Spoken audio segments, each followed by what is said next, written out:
Un vero e proprio evento dedicato al vasto mondo dell'abitare, inteso come pianeta sul quale si muovono i cittadini committenti e tutti gli operatori che partecipano alla progettazione, costruzione e finitura di un'abitazione. Abitare a regola d'arte è il titolo del convegno che Confartigianato Verona e Confartigianato Abitare Verona, il nuovo brand dell'abitare creato dall'Associazione Artigiana Scaligera, con il contributo di Edilcassa Veneto e dell'ente bilaterale Artigianato Veneto, hanno organizzato per sabato 1 dicembre a partire dalle 10 nell'auditorium della Camera di Commercio. Saremo impegnati tutto il giorno con una parte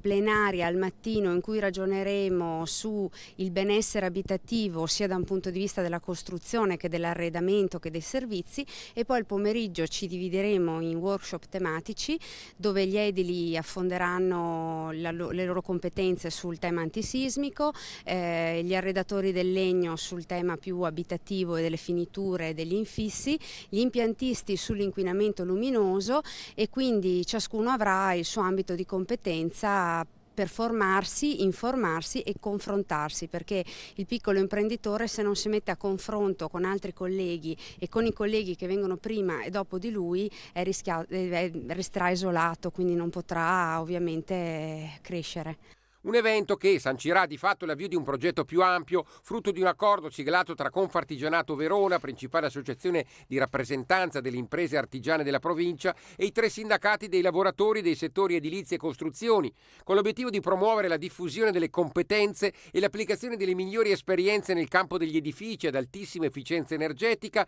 e del vivere sostenibile, e l'adozione di sistemi più efficienti per migliorare la sicurezza dei lavoratori nei cantieri. Perché la prevenzione, la formazione nell'ambito della sicurezza, ma anche nell'aggiornamento dei materiali, delle tecniche costruttive e anche delle tecniche di promozione e vendita è fondamentale. Direttore, possiamo dare una stima di quanti sono gli addetti in questo comparto molto ampio nel veronese?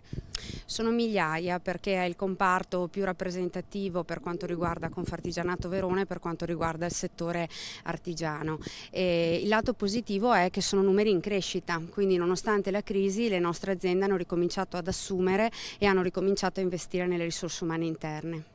Caldaisti, manutentori, artigiani edili, elettricisti, idraulici, sono migliaia gli addetti coinvolti nella filiera dell'abitazione.